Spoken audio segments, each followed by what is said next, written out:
我重生了，还是重生在了抢走我老公的闺蜜肚子里？医生说我有超雄综合征，必须好好管教。婆婆却喜笑颜开，好啊，这不是有双倍的男子气概吗？从此，我把闺蜜渣男骂得狗血淋头，他们夸我阳刚，我砸破家里的锅碗瓢盆，他们给我兜底，直到闺蜜失宠，愤怒地想要找我麻烦，才在听到我说出的真相以后，露出了被恐惧扭曲的表情。大家好，开始今天的分享之前，希望你能给人间烟火点个订阅，我将会分享更多优质的内容。我睁开眼，眼前是医院白色的墙壁，可是我这个时候不是该死了吗？一张熟悉的脸出现在从我的面前头顶落下，虽然虚弱，但是我一眼认出是程婉。程婉立刻想要告诉所有人这个消息，孩子睁眼了，我这才意识到我重生了，重生成了我闺蜜程婉跟我老公的孩子。上一世，程婉跟我老公逼死我，好让他尚未结婚，一个复仇的计划在我心中悄然萌生。还没等我反应过来，另一张笑得像菊花的中年妇女的脸就挤了过来。哎呦，这不是我的大乖孙吗？她把我抱在怀里，我婆婆这张满是褶子的老脸，我绝对不会记错，但是我仍旧保持安静乖巧，静静地看着她表演，这反而让她更高兴了。我的乖孙就是又乖又听话，以后肯定能有大出息。婆婆还是一样的重男轻女，只要是带把的，一动不动都能被她夸出花来。很快，我老公也到了，他首先进来，奔向摇篮查看孩子，一个眼神都没看程婉。我听到他在门外确认是男的，那就好，没枉费我们去。后面的我没听清楚。婆婆把我抱起来，马上准备塞进李旭东怀里。旭东，我想喝点水。程婉突然尴尬地说，明明是孕妇的房间，但从刚才起，这里就好像没他这个人似的。我前世的老公李旭东这才想起来他很快从门口的饮水机里接了杯凉水递给程婉，然后就跟着母亲一起去看孩子。程婉脸上的笑容僵硬了，李旭东把我抱在怀里，紧绷着的脸展露出一丝笑容，不知道为什么，这笑容让我感觉分外不舒服，但是我还是强忍着扯出一个笑脸。婆婆立刻高兴不已，只要她的乖孙一个笑容，就能把她哄得团团转。不好意思，您是李旭东先生吧？一个穿着白大褂的医生开门进了房间，表情很严肃，有一件很重要的事情要跟您谈一下，还请您单独到病房外来。李旭东闻言，把孩子递给程婉，跟着医生出去了。而我早就酝酿好了，程婉的手刚接触我的那一刻，我的脸开始变红，随后爆发出一阵响亮的哭声，拼命挣扎，好像他拿针刺了我一样。程婉明显被我突然的反应弄懵了，抱着我不停拍哄，但是没有起到丝毫的作用，我的脸由红变紫。婆婆听到了这边的动静，立刻把我从程婉怀里抢过来，她的势头很猛，血红的指甲差点嵌进程婉的肉里。我的宝贝乖孙怎么了？哎呦喂，怎么这么一会就哭了？很快在婆婆的怀里，我就不哭了，恢复了那副乖巧的样子。婆婆转向程婉，刚才脸上的笑容全部消失了，闪过了一抹嫌弃。真是没用，我乖孙这么听话，你都看不好，以后怎么带孩子？管看不管用。程婉摸着手上的指甲印，眼里满含着泪水。与此同时，我也没错过门外精彩的动静。你说什么？我的儿子是超雄儿？李旭东明显有些困惑。是的，医生很耐心地解释道，您的妻子在怀孕期间没有做过羊水穿刺检查吗？超雄是一种基因疾病，比正常人多带了一条 Y 染色体。怎么会这样？可是我们去那个地方查的时候，没有告诉我们这些。医生没有说话，明显是不想再跟这样的人多说。我假装睡着，实际上听得一清二楚。在民间流传，超雄综合征的人是天生坏种，犯罪率很高，体型高大，具有严重的暴力倾向。这样可好了，那我不就有更合适的理由发疯了？李旭东把医生的话转述给婆婆，结果婆婆听完之后，脸上的笑容更盛了。好啊，这不是就有双倍的男子气概了吗？我们老李家有后了。我在心里冷笑一声，我知道真正好玩的还在后面呢。我叫梁希，上一世我是一个富家的女儿，我父母从来不重男轻女，有了我之后，他们将所有的财力跟爱都灌注在我身上。他们在做任何决定的时候，都会询问我的意见，尊重我的意愿。我沐浴在父母的爱中，甜蜜地长大，从未窥见过世间阴暗的角落。终于，在上高二那年，我遇见了李旭东。李旭东学习成绩不好，但是他每天上学在门口等我，晚上送我回家，会带着我骑他的小电驴逛夜市，带我买棉花糖。当时的我天真的以为这就是爱，他是真心的对我好，所以在李旭东表白我不久，我就答应跟他在一起了。后来我才知道，这一切不过是一场虚伪的赌约。你真的以为旭东是爱你的吗？小三程婉抚摸着他的肚子，靠在我老公怀里，笑容讥讽。当时他跟半个班的人都打了赌，说得到一个富家大小姐有什么难的，我能让她怀孕，而且对我死心塌地。我感觉血气上涌，腹部一阵绞痛，想要张口反驳，却说不出口。我跟旭东早就在一起了，只不过是你自己守不住男人，怎么能怪在别人身上？我绝望的目光看向李旭东，而他只是心虚的把眼睛移开。我们离婚吧，梁希。上一世我跟李旭东能在一起，背后有不少我这个闺蜜的助力。开学初的时候，我认识了程婉。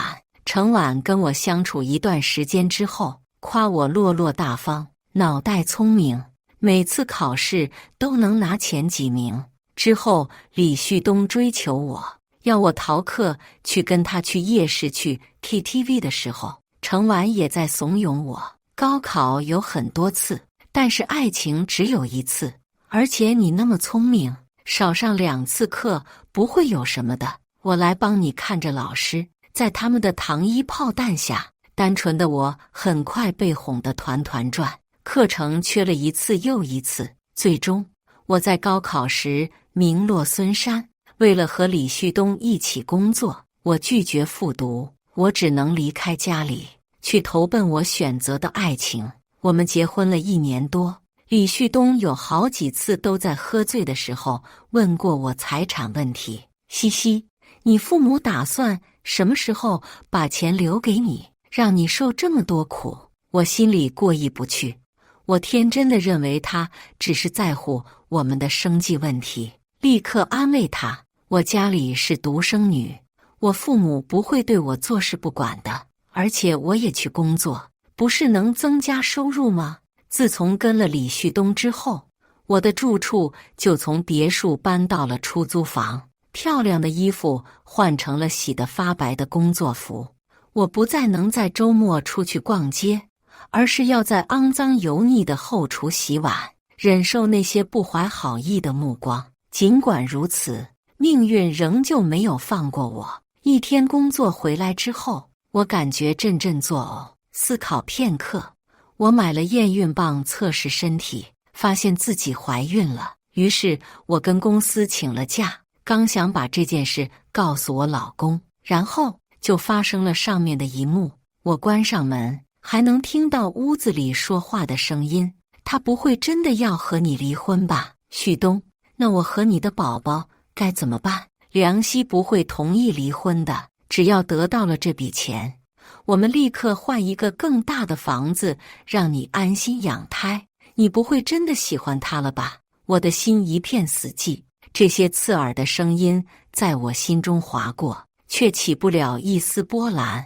我失魂落魄地走到门外，踏上马路，一辆来不及刹车的超载大货出现在那里。刺耳的鸣笛声过后，大货车把我卷在车轮下，变成了一滩肉泥。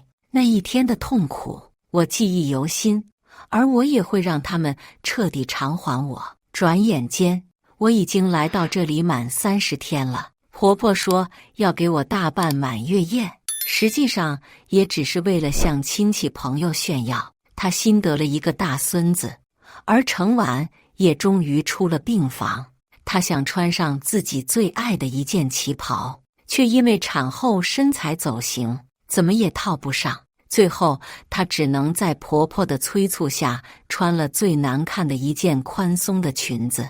李旭东对此毫不在意，没关系，本来大家都是来看孩子的，和你关系不大。程婉还想说什么，被婆婆一眼瞪了回去。满月宴上觥筹交错，道谢发红包的不在少数，其中一个非常有钱的亲戚红光满面的对着李旭东干杯，这一杯酒就祝孩子健康成长。而我从一出生早就被不负责任的父母剥夺了健康成长的权利，我又怎么会因为别人轻飘飘的一句话就停止其中发酵的恶呢？来，把孩子给我抱抱。正抱着我的婆婆看向那边，明显有些不愿意。李旭东走了过去，想抱过孩子，在母亲耳边小声说：“老张现在发达了，是某某公司的老总，我以后的晋升还得靠他照顾。”婆婆这才不甘心地把孩子递给张总。虽然她抱到了孩子，但是婆婆的目光一直跟在她身后，盯得人有些发毛。我趁机使劲，趁着老张跟人敬酒的时候，小腿一蹬，完美的落在了不远处的地毯上。周围的人都在忙着应酬，没几个人注意我。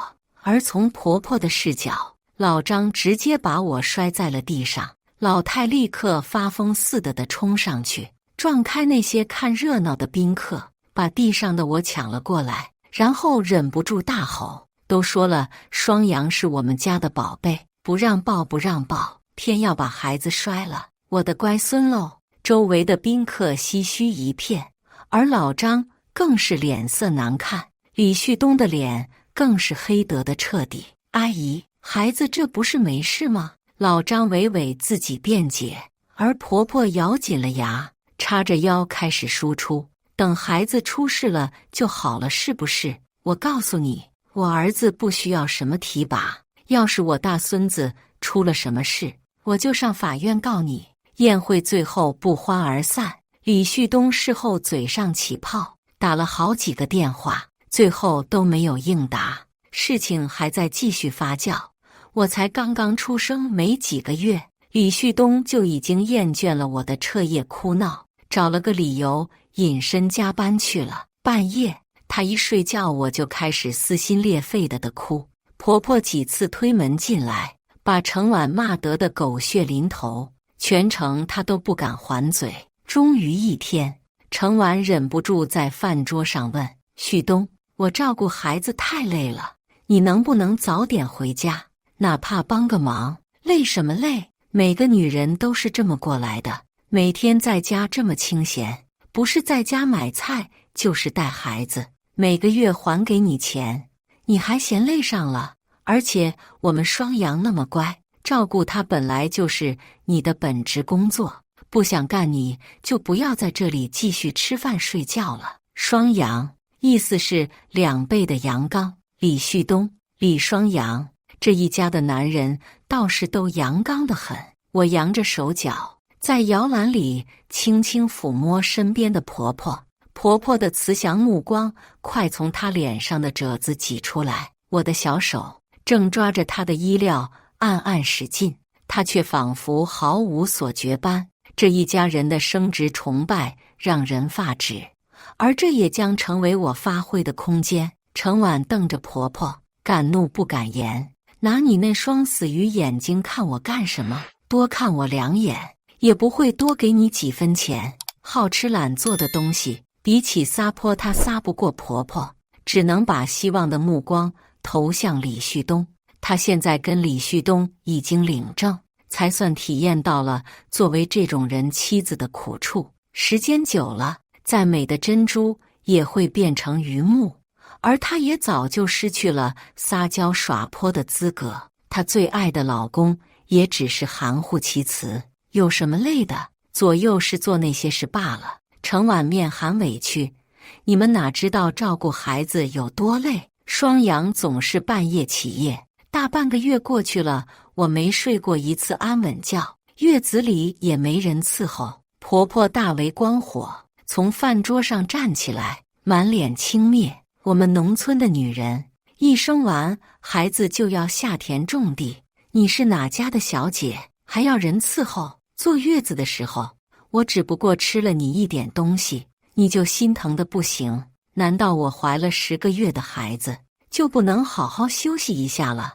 婆婆的愤怒已经达到了极点，她伸手就给程婉一个巴掌，把她打得的坐在地上。随后婆婆坐在地上，直接开始撒泼：伤天啦，害理啦，你个赔钱货这么败家，生孩子吃了12个南瓜，家里都要被吃黄了。程婉不可置信地看着婆婆，捂着脸上的掌印，蜷缩着捂着肚子，哎呦起来。终于在一边隐身的李旭东这才开口说话：妈说的对，你有点太不懂事了。程婉这句和稀泥的话立刻让程婉的表情变得很难看。她可能不明白，她苦心孤诣得到的一切为什么会变成这样。双阳叫妈妈。程婉在我身边劝哄道：星号星号星号。她立刻愣住了，表情变得很难看，因为她知道这是李旭东打骂时候说的话。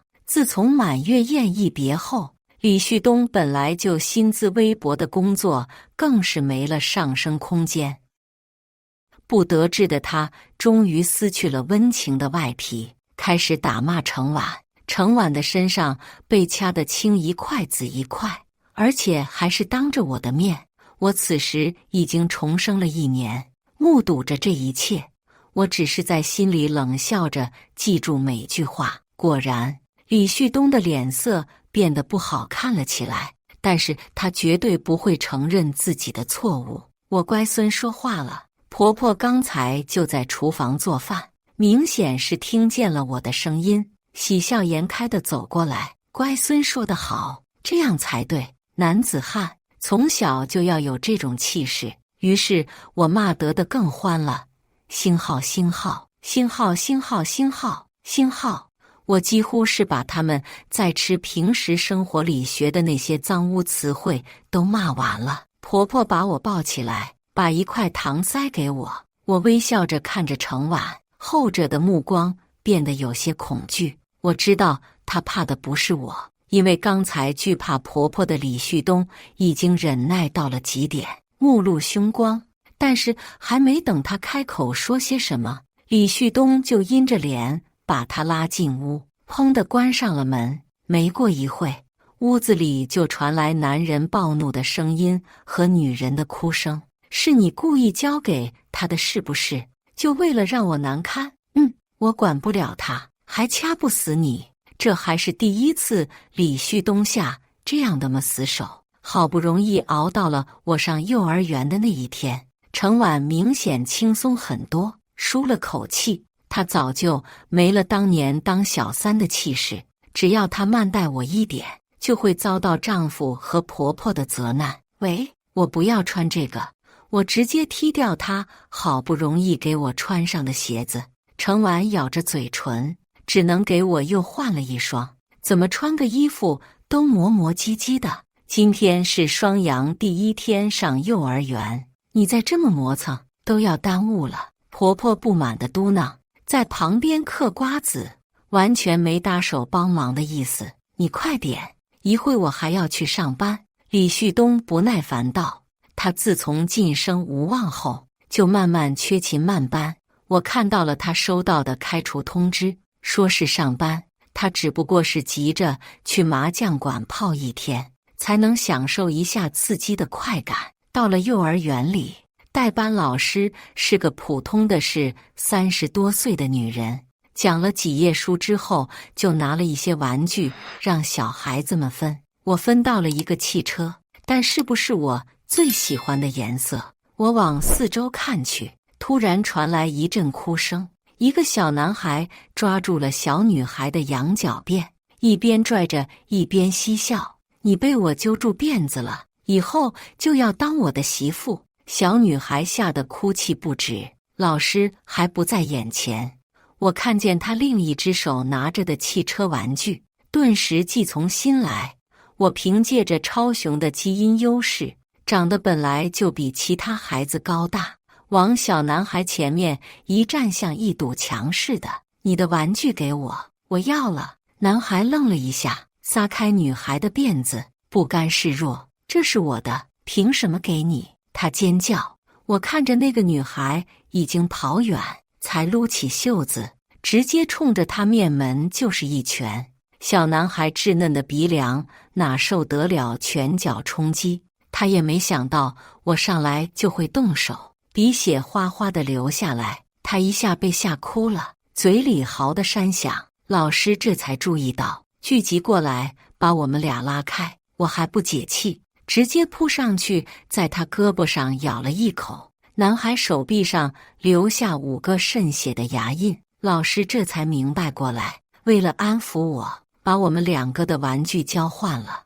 我玩了2下就觉得没意思了，谁要你的破玩意呀？我不想玩了。汽车被我直接扔到地上，摔得4分5裂。中午的时候，我故意撕破老师的教辅书，扔到他床上。我知道这一切都有监控记录，而这一切只不过是一个无知的孩子的玩笑而已。老师没办法，只能打电话把双方家长叫来。男孩的妈妈是个浑身珠光宝气的胖女人。胖女人看到李旭东的大背心，丝毫不掩轻蔑的表情。就是你们打伤我儿子的吧？我看你家也这么穷，肯定赔不起。你给我磕2个头，我就原谅你了。要不然你就等我报警告你吧。李旭东虽然挣不起钱，但是他好面子。听到胖女人这么说，他立刻往前一步，被程婉死死拦住。婆婆最宝贝她的大孙子，见状她老脸一皱，马上就要使出那路招数。但是胖女人比她更快，直接大喊起来：大家都来看啊！这家人打伤了别人的儿子还不给钱，有没有天理了？大家都是有孩子的父母，结果他们家丧良心，把我儿子咬得都见血了。周围的人越聚越多，婆婆见对方的招式比她更精进，只能死死盯着她。果然，恶人还需恶人磨，几人耍赖不过。这件事被迫以李旭东和程婉上门赔礼道歉结束。程婉变卖了她的所有嫁妆和婚前的衣服。现在的程婉每天忙着收拾家务，还要管我跟婆婆的吃喝拉撒，她很快连妆都没时间化，一天天臃肿暗沉下去。李旭东越来越嫌弃她，2个人根本找不到原来的海誓山盟了。李旭东无处撒气，只能把气都撒在程婉身上。2个人大吵了一顿。晚上，程婉顶着一个青了的眼圈，让我搬到婆婆那间住。婆婆乐得让我待在身边，还不忘阴阳怪气程婉一顿，一点不知道谦让丈夫。孩子也看不好，要你真是不如养条狗。到底还是在一个屋檐底下，这对渣男贱女从来不会让我失望。我发现李旭东除了每天打牌之外，晚上也会鬼鬼祟祟地出去。我保留了上一世的习惯，睡得很浅。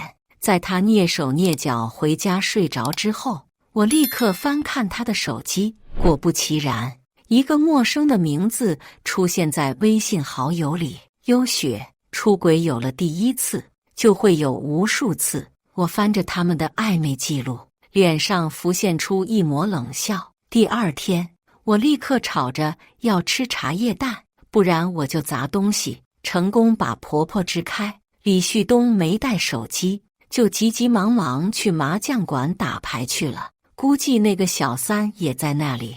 我赶紧把手机放在厨房琉璃台上。我赌程婉也不相信李旭东，两个人之间的嫌弃和猜疑总是如此。毕竟程婉就是小三上位，对这种事他能不敏感吗？果不其然，厨房里传来碗碟破碎的声音。晚上他们立刻就对峙起来，程婉哭得的撕心裂肺，而李旭东则是一言不发。我靠在门边框，嘴角扬起，不知道我的目光是不是刺激到了处于崩溃边缘的程婉。他突然静下来，转头看着我，都是因为你，要不是有了你，我怎么会沦落到这样？他看着我的表情，不像看着自己的亲生骨肉，而像是盯着一个仇人，那目光中带着一丝怀疑。李旭东仍旧冷眼旁观，而我就像一个真正的恶种一样，露出看好戏的恶毒表情。死女人，你在说谁呢？我对着他的脚边吐了一口唾沫。长期的压力终于把程婉弄垮了，她扑上来想打我，却被目眦欲裂的婆婆一把扯住，嘴里不干不净地骂着：“你疯了吧？想害我的大孙？要是我大孙有个三长两短，我就把你这贱骨头杀了。”程婉头上挨了一下，疼痛让她回神。我知道添柴的时机到了，我微笑着在她面前用口型说了2个字：凉溪。程婉几乎是立刻跳起来，她不知道从哪来的力气再次扑向我，不过很快被制服了。啊！你是怎么回来的？你不是死了吗？婆婆和李旭东的脸上都闪过了一丝错愕，不过很快被困惑和怀疑替代。他们一定是觉得程婉得了精神病才会说这种话。很快，我上小学了。程婉自从那次争吵之后，就一直有意躲着我，但是我肯定不会就这样天真的以为这件事情就过去了。尽管家里不算富裕，但是在婆婆的坚持下，李旭东送我去了当地小父子弟才能去的一所学校，家里也因此搬迁，搬到了一所比较老旧的小区，房租也下降了不少。虽然有上一世的知识储备，这些题目对我来说都是小菜一碟，但是我却故意写错，把分数次次都卡在倒数前几，而且我还每次在课堂上睡觉。老师本来就因为这些孩子的父母不是好惹的，而睁一只眼闭一只眼，看到我这么凶神恶煞的样子，小眼睛，身材壮，这样的学生他们想管才奇怪。但是我的同桌眼镜就没那么好了，他是凭借特长上的学校，家里的钱全都支持了他的特长，他看上去文文弱弱的，也没有我这样的身体素质，眼镜自然而然成为了这帮少爷小姐的霸凌对象。其实说是少爷小姐都勉强，因为真正的豪门贵族子弟才不会去亲自做这种下作的事情。我上一世也算出生在一个富贵之家，所以对这些事情也能知晓一二。果不其然，在一次测验考试又考了前3后，下一节课我没有在座位上看到他，我拉开门直奔厕所。老师虽然看到了我出去，但是并没有阻止，其他人也只是静寂一片。张于明他们几个的位置也是空着的。张于明的父亲就是开公司的老张的亲戚家儿子，也算得上李旭东的直属上司。这小子不学无术，吃喝玩乐倒还挺在行，也因此长得的肥硕无比。除此之外就是欺男霸女，凭借着自己家里有些钱，自封小霸王。我等的就是这样一个机会。才刚到厕所门口，我就听见了他们的对话。现在已经上课了，我必须得回去上课，求你了，有事情我们课后解决不行吗？那是眼镜的声音。其他人立刻爆发出一阵窃笑。就凭你还想讲条件？我们大学霸是不是娘炮？还得扒开裤子看看。就在此时，我一脚踢开厕所门板，力道极大，那2个小弟被门板砸中。我趁着几个人发愣的功夫，抓住张于明的领子，赠送了他一对熊猫眼，眼镜还在发愣。我直接大喊一声：“滚！跟你没关系！”眼镜这才反应过来，连滚带爬的跑了。然后我转头对着张于明一阵怒骂：“就是你个小子泡我喜欢的妞是吧？而且还欠钱不还！今天我就让你尝尝我的厉害！”厕所里没有监控，那2个小弟早就逃之夭夭。张于明一开始还敢喊2句李双阳，到了最后，他看见我沙包大的拳头，就2脚发抖。爷爷饶命！你要多少钱我都给，放过我吧！他的裤肩湿透了，散发出一股腥臭发骚的味道。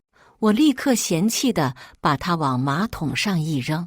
一天到晚的，你怎么就连个菜都炒不好？我养你吃白饭的吗？李旭东暴怒，把程婉按在灶台上，他的头发跟火离得很近，空气中有一阵燎猪毛的味道。张于明肯定回去给他爸告状了，不然怎么会出这种事？在饭桌上，我们沉默地吃饭，李旭东一口接一口地喝酒，就好像霸凌事件完全没发生似的。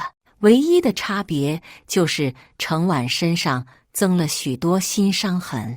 饭后，我直接把吃了一半的碗一撂，没吃完的肥肉倒进垃圾桶里，走到程婉和李旭东的卧室跟前。他们果然在说悄悄话。你不觉得双阳有问题吗？李旭东这次居然没打骂他，而是跟着思考，估计是输钱输得的眼睛发红了吧。他现在只需要一个替罪羊就能爆发。出门时候，他带了唯一体面的一块表，回来的时候已经不见了。我也觉得，我正在回忆的时候，声音消失了。突然，卧室房门打开，李旭东正看着我听墙角。我血液一凝，下意识踢他一脚，但是我年纪毕竟还小，立刻被拎了起来。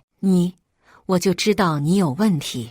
你到底是什么东西？程婉的尖叫声引来了婆婆，我赶紧咬了李旭东一口，她吃痛松手，我扑进婆婆怀里，痛哭流涕。奶奶，那女人指使爸爸打我，她说我脑子有病，要害死我。婆婆的怒容浮现到脸上，看着刚才拎我的李旭东，她直接一扫帚扫到2人身上。我看你们2个脑子都有问题，我们双阳多么听话的孩子，都让你们弄成这样。李旭东本来就半信半疑，这下一被打酒也醒了不少，立刻手脚并用躲开了。程婉跪在地上，宛若疯癫之状，嘴里只是喊着要把我抓起来。李旭东终于忍不住了，他不敢靠近程婉，于是跟优雪走得越来越近。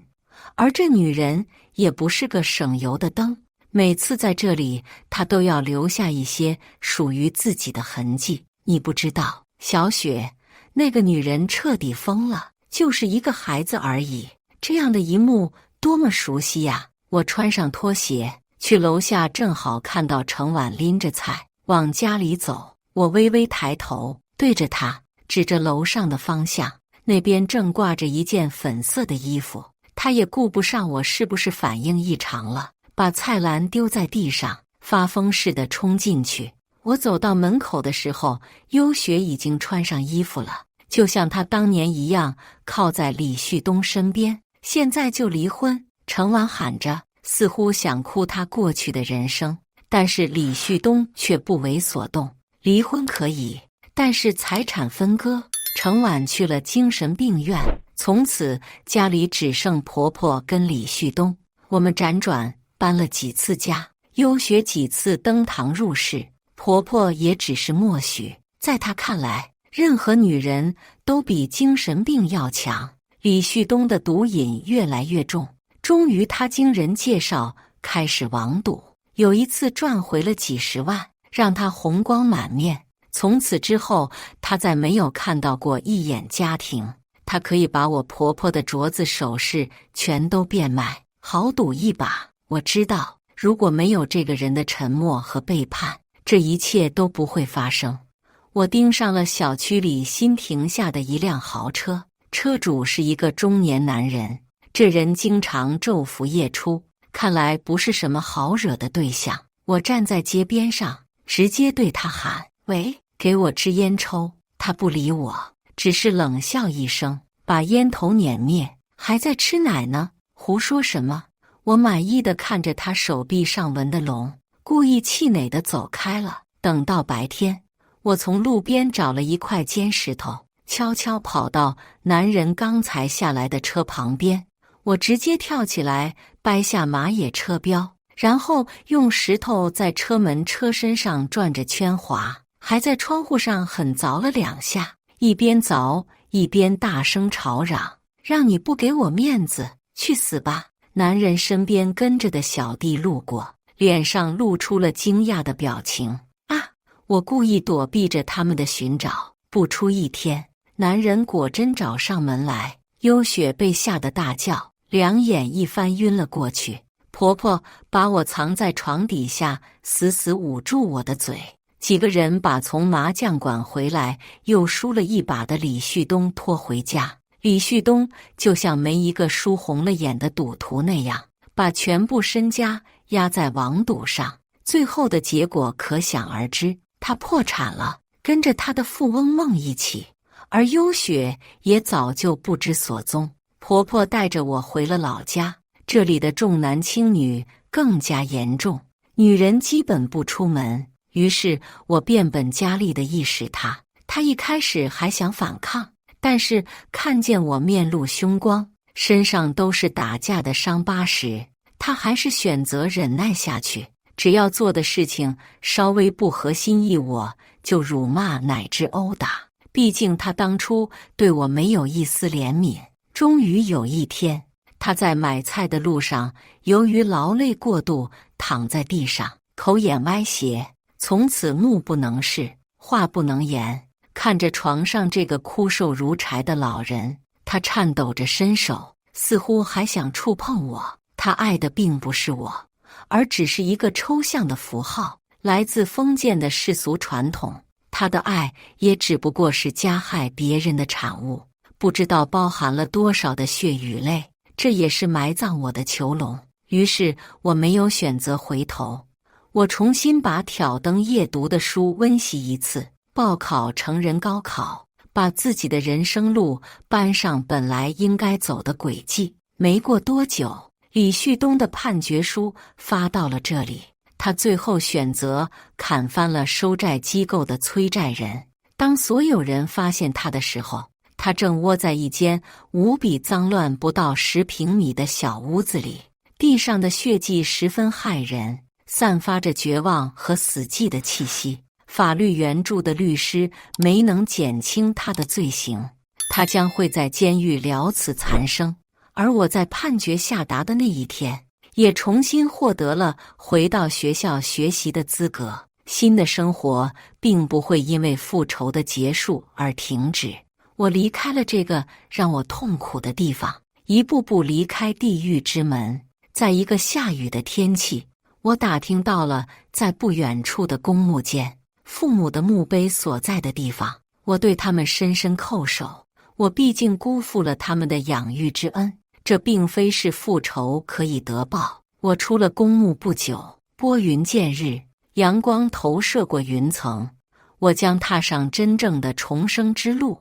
以上就是今天分享的故事，大家有什么想说的、想吐槽的，欢迎在下方评论交流，也更希望能给人间烟火点个订阅。我将会分享更多优质的故事内容。